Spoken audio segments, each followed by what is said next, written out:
UEFA champions লিগের ম্যাচে ষষ্ঠ লড়াইয়ে মাঠে নেমেছে Liverpool, Bayern Munich, PSG, Real Madrid.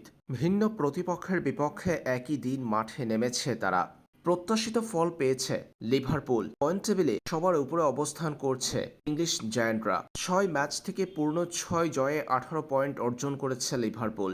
জিরোনার বিপক্ষে ষষ্ঠ রাউন্ডের ম্যাচেও 1-0 গোলে জিতেছে ইংলিশ দলটি।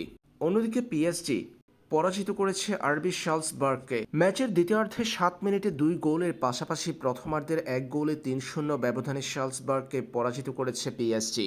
এদিকে শাখতার দান্তেস্কের বিপক্ষে 6 গোলের ম্যাচে 5-1 ব্যবধানে জিতেছে বায়ার্ন।